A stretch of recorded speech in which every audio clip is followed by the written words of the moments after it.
इस कहानी की शुरुआत में हमें ऑफिसर डानी को दिखाया जाता है जो कि अपने डॉक्टर के पास बैठा हुआ था, जहां वो अब इसे हिप्नोटाइज करके पूछती है कि तुमने लास्ट बार अपनी बेटी को कहाँ देखा था। डानी बताता है कि एक दिन वो अपनी बेटी के साथ एक पार्क में था जहां पर इसकी बेटी मिनी इसके सामने ही खेल रही थी, लेकिन तभी किसी कारण से इसका थोड़ा सा ही ध्यान भटकता है और कोई मिनी को इसके सामने से ही किडनैप करके ले जाता है। डानी इस हादसे की वजह से कभी खुद को माफ नहीं कर पाया था और इसी वजह से उसकी वाइफ ने भी अब उसे छोड़ दिया होता है। कई सालों की तहकीकात के बाद वो आज तक अपनी बेटी को ढूंढ नहीं पाया था। यहाँ तक उसे ये भी पता नहीं चल पा रहा था कि इतने सारे बच्चों के बीच में से कोई इसकी ही बेटी को कैसे किडनैप करके ले गया। अब यहाँ डानी को उसका एक दोस्त ऑफिसर निक मैसेज करके बाहर बुलाता है, जहाँ अब यहाँ से जाते वक्त भी वो अपनी बेटी के बारे में ही सोच रहा था। अब वो वहाँ से निकलने के बाद वो अपनी दोस्त निक के कार में बैठता है, जहाँ वो इसे बताता है कि उन्हें एक अनजान कॉल आई थी जिसमें कोई उन्हें ये इन्फॉर्मेशन दिया था कि आज द बैंक ऑफ ऑस्टिन में एक रॉबरी होने वाली है, जिसमें कुछ लोग लॉकर नंबर 23 से एक बॉक्स चुराने की कोशिश करने वाले हैं। यह डैनी का लॉकर भी उसी बैंक में था, इसीलिए अब ये लोग अपनी पूरे टीम के साथ बैंक पहुंचते हैं और वहां के सीसीटीवी रूम में जाके सब पर नजर रखते हैं। अब कुछ ही देर में वीडियो देखते हुए डानी को एक आदमी पर शक होता है। वो आदमी बाहर बेंच पर एक औरत के साथ बैठा हुआ था, जहाँ वो उस औरत से बस ये कहता है कि आज यहाँ बहुत गर्मी है, और ये एक ही सेंटेंस सुन के वो औरत वहाँ हिप्नोटाइज हो जाती है और फिर अगले ही पल में हम उसे कपड़े उतार कर रोड पर चलते हुए देखते हैं, जिसकी वजह से वहाँ बैंक के सामने गाड़ियों का एक्सीडेंट हो जाता है और उससे वहाँ के सारे गार्ड्स का ध्यान भटक जाता है, जिसका फायदा उठाकर वो आदमी जिसने हिप्नोटाइज किया था और बैंक के अंदर जाने लगता है। यहाँ डानी भी जल्दी जल्दी में उस आदमी के पीछे बैंक के अंदर आ जाता है, लेकिन वो अब इसे कहीं नहीं दिखता, जिसकी वजह से अब ये खुद ही मैनेजर से कह के लॉकर रूम में चला जाता है और लॉकर नंबर 23 को खोलने लगता है। लेकिन तब तक वो आदमी जिसके पीछे डानी यहाँ आया था, वहाँ बैंक के कई सारे लोगों को हिप्नोटाइज कर लिया होता है और अब वो वहाँ के रिसेप्शनिस्ट को ऑर्डर देता है और कहता है कि वही लॉकर रूम में जाके इसके लिए वो बॉक्स लेके आए। यहाँ अंदर डानी भी अब तक वो लॉकर खोल दिया होता है, जहाँ सरप्राइजिंगली उसे बॉक्स में से अपनी ही बेटी मिनी की फोटो मिलती है, जिसके ऊपर कुछ इन्फॉर्मेशन भी लिखे गए थे, जिसे वो जल्दी से निकाल लेता है। और अब जब रिसेप्शनिस्ट वहाँ आती है, डानी उस पर ही गन करके उसे बॉक्स के बारे में पूछता है, लेकिन तब तक यहाँ कुछ हिप्नोटाइज हुए गार्ड्स भी आ जाते हैं, जो कि कुछ बिना सोचे समझे ही डानी पर फायर कर देते हैं। लेकिन उसने तो बुलेट प्रूफ जैकेट पहना हुआ था, जिसकी वजह से उसकी जान बच जाती है। इसके बाद वो हिप्नोटाइज हुई लड़की वो बॉक्स लेके एक ट्रक में बैठ जाती है और इस जगह से निकलने की कोशिश करती है, लेकिन वहाँ खड़े हुए गाड़ियों से इस ट्रक का एक्सीडेंट हो जाता है, जिसकी वजह से वो हिप्नोटाइज करने वाला, जिसका नाम डेल था, खुद ही वहाँ जाके ट्रक से उस बॉक्स को निकाल लेता है। लेकिन अब वो डानी की नजर से बच नहीं पाता और कुछ देर के भागा दौड़ी के बाद ये लोग उसे गन पॉइंट पर ले लेते हैं। लेकिन वो आदमी तो हिप्नोटाइज करने में माहिर था, इसीलिए वो इसके साथियों को एक दूसरे के हाथों ही मरवा देता है। लेकिन वो डानी को कंट्रोल नहीं कर पाता, जहाँ पर ये उसे गुस्से से अपनी बेटी के बारे में पूछता है, क्योंकि जो बॉक्स डेल चुराने की कोशिश कर रहा था वो उसी के बेटी के रिलेटेड था। लेकिन डेल वहाँ इसका कोई जवाब नहीं देता और वहाँ से भाग जाता है। अब अगले सीन में हम डानी को निक से बात करते हुए देखते हैं, जहाँ वो लोग डिस्कशन कर रहे थे कि ये जो सारा रॉबरी का साजिश रचा गया था वो तो इसी की गायब हुई बेटी मिनी के बारे में था, जिसपे निक इसे कहता है कि तुम एक फेमस डिटेक्टिव हो और मुझे लगता है कि कोई तुमसे रिवेंज लेने के लिए ही ये सब तुम्हारे साथ कर रहा है। और फिर रात को निक डानी को कॉल करके बताता है कि मुझे पता चल गया है कि वो बैंक रॉबरी वाली न्यूज हमें किसने दिया था। उस लेडी का नाम है डायना क्रूज, जो कि इसी शहर में एक साइकेट्रिक डॉक्टर का काम करती है। अब अगले ही सीन में हम डानी को उसके ऑफिस में देखते हैं, जहाँ डायना तब किसी क्लाइंट का काउंसलिंग कर रही थी, लेकिन अब वो डानी को वहां देखते ही उस आदमी को बाहर भेज देती है। यह डानी उसे पूछता है कि तुम्हें उस रॉबरी के बारे में पता कैसे चला था, लेकिन डायना कहती है कि क्या तुमने रॉबरी के दौरान उस आदमी को गिरफ्तार किया है, जिसके जवाब में डानी कहता है कि वो आदमी वहां से भाग गया था। और ये सुनते ही डायना यहाँ काफी डर जाती है और वो जल्दी से डानी को किसी एक सीक्रेट जगह में चलने को कहती है, क्योंकि वो जानती थी कि अगर डेल वहाँ पकड़ा नहीं गया है तो वो यहाँ इन पर कभी भी हमला कर सकता है। अब अगले सीन में हम डायना, डानी और निक को एक सीक्रेट ऑफिस में देखते हैं, जहाँ डायना उन्हें बताती है कि तुम्हें तो हिप्नोटाइज के बारे में पता ही होगा, जिसमें लोगों को कंट्रोल करके उनसे कुछ भी करवाया जा सकता है। हिप्नोटाइज में हमारी खुद की सोच ही खत्म हो जाती है, जिसके बाद हम हिप्नोटाइज करने वाले की ही कहना मानते हैं। और मैं ये सब जानती हूँ क्योंकि मैं भी लोगों को हिप्नोटाइज कर सकती हूँ। यह निक को इन सब पर यकीन नहीं हो रहा था, इसीलिए डायना इन्हें यकीन दिलाने के लिए निक को ही हिप्नोटाइज कर देती है और फौरन बाहर जाने को कहती है।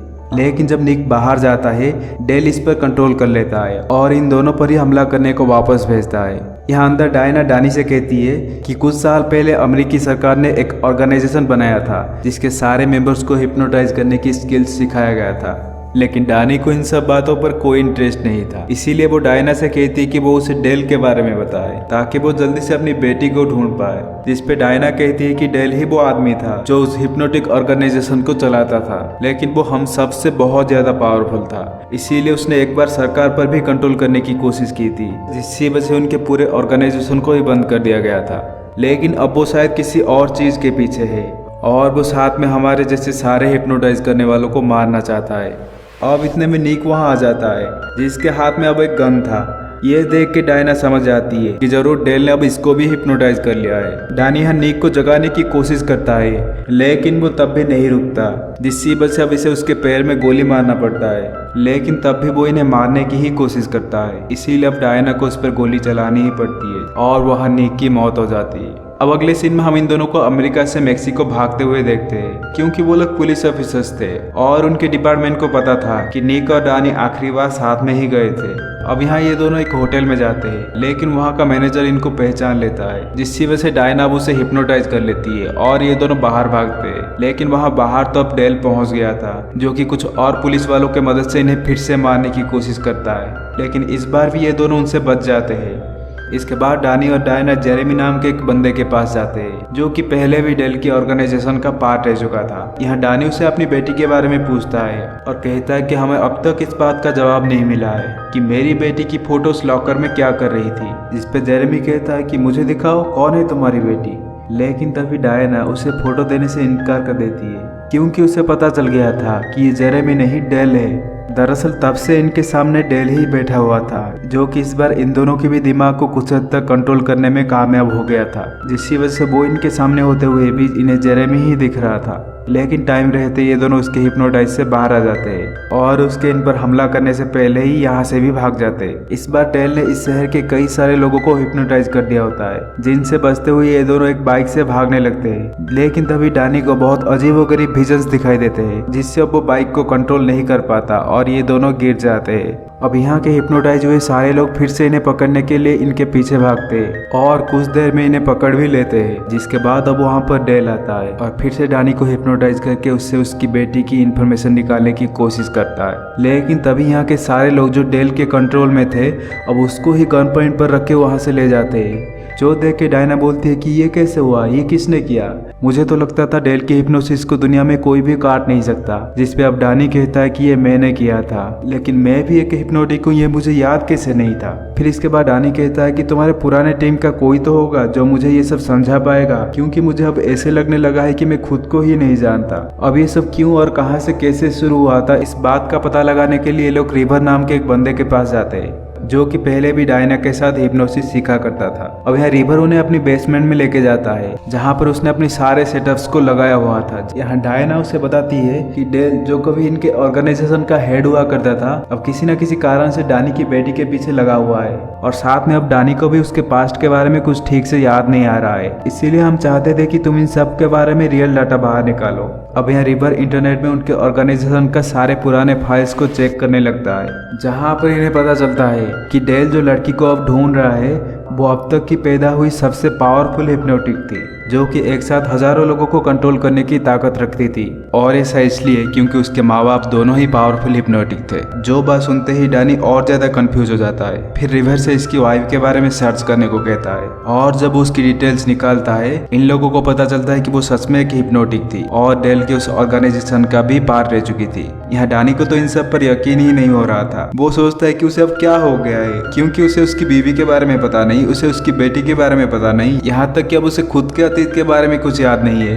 अब थोड़ी देर के बाद डायना नहाने गई थी, जहाँ डानी अब बाहर बैठकर अपनी फैमिली फोटोज को देख रहा था और तभी उसके फोन पर एक अननोन नंबर से कॉल आता है, जो कि असल में डेल ने ही किया था, जिसमें अब वो डानी को डायना को मारने की ऑर्डर देता है। लेकिन डानी गुस्से में फौरन फोन काट देता है। पर तभी हम देखते हैं कि टेबल से एक कैंची गायब हो जाती है, जो कि अब डानी के हाथ में आ गई थी और अब वो बाथरूम के पास जाके वहाँ डायना का वेट करता है। दरअसल वहाँ डेल के फोन करते संग ही डानी हिप्नोटाइज हो गया था और उसे भी अब अपनी दिमाग पर कंट्रोल नहीं होता। लेकिन लकीली डायना ये सब समझ जाती है और उसके हाथ से वो कैंची वापस ले लेती है। इसके बाद ये दोनों यहाँ आपस में इंटीमेट हो जाते हैं, क्योंकि डानी को अब डायना के अंदर ही अपनी वाइफ नजर आ रही थी और वो पूरी तरह खुद के कंट्रोल में भी नहीं होता। अब कुछ देर के बाद जब डानी की आंख खुलती है वो खुद ही जाके अब रिवर के कंप्यूटर में चेक करने लगता है, जहाँ उसे पता चलता है कि उसकी वाइफ का असली नाम डायना क्रूज है और ये वही लड़की जो पिछले 2 दिन से इसके साथ घूम रही थी। फिर अब वो अपनी फोन के अंदर अपनी वाइफ की फोटोज को चेक करने लगता है और उसमें भी अब डायना क्रूज ही थी। इसके बाद वो वापस अपनी बेटी को कंप्यूटर में सर्च करता है, जहां उसे ये पता चलता है कि मिनी असल में डायना से ही पैदा हुई थी। साथ में ये खुद भी एक पावरफुल हिप्नोटिक होता है। दरअसल इसके दिमाग के साथ बहुत पहले ही कुछ छेड़छाड़ किया गया था, इसीलिए उसे अब वो सब कुछ याद नहीं आ रहा था। लेकिन कुछ देर पहले ही जब वो अपनी वाइफ डायना से इंटीमेट होता है, इसे पुरानी चीजें थोड़ी थोड़ी याद आने लगती है। अब इसी मोमेंट में यहाँ डायना आ जाती है, जिसे डानी पूछता है कि तुम्हें इन सब के बारे में पता था, जिसपे वो हाँ कहती है। ये फिर पूछता है कि तो अब हमारी बेटी कहाँ है, जिसपे डायना कहती है कि वो मुझे कैसे पता होगा क्योंकि तुमने ही उसे छुपाया है। ये सुनने के बाद डानी फिर से पुराने चीजों को याद करने की कोशिश करता है और इस बार उसे वो सब याद आ जाता है। वो कहता है कि हाँ, मैंने ही अपनी बेटी को छुपाया था। दरअसल मैं अपनी बेटी को हिप्नोटिक ऑर्गेनाइजेशन से बचाना चाहता था क्योंकि वो जरूरत से ज्यादा ही पावरफुल थी और ये लोग तब उसके पावर्स को गलत इस्तेमाल करना चाहते थे। अब जब डानी उसके ऑर्गेनाइजेशन के लोगों को सामने आने को कहता है, यहाँ पर सब कुछ बदल जाता है। दरअसल ये शुरू से ही हिप्नोटिक ऑर्गेनाइजेशन के अंदर था और स्टार्टिंग से हम सब ने भी जो सब देखा था वो सब जानबूझकर डानी को दिखाया जा रहा था, जिसके जरिए ही वो लोग डानी के दिमाग से मिनी की लोकेशन को निकालना चाहते थे। और डानी भी शायद पहले से ये सब जानता था, इसीलिए ही वो खुद अपनी बेटी को छुपा के अपने दिमाग से उन सारे यादों को मिटा दिया था। और तब तक यहाँ पर डेल भी आ जाता है। वो इसे बताता है कि पिछले 4 साल से वो यही कोशिश कर रहे थे कि शायद तुम बता दो कि मिनी कहाँ पर है, लेकिन तुम तो हर बार हमारे हिप्नोसिस से बाहर निकल आते हो। देखो तुम समझते क्यों नहीं हो, मैं मिनी को हम सबसे बेहतर बना सकता हूँ, जिसके बाद वो इस दुनिया के सारे सरकारों को, सारे देशों को कंट्रोल कर सकती है। लेकिन डानी अब भी इसकी बात पर एग्री नहीं करता। अब यहाँ डेल कहता है कि हम 12 बार तुम्हारे साथ ये दोहरा चुके हैं, लेकिन तुम्हारे जितना स्ट्रांग माइंड मैंने आज तक नहीं देखा था, क्योंकि जब भी हमें मिनी का पता चलने वाला होता है तुम जाग जाते हो।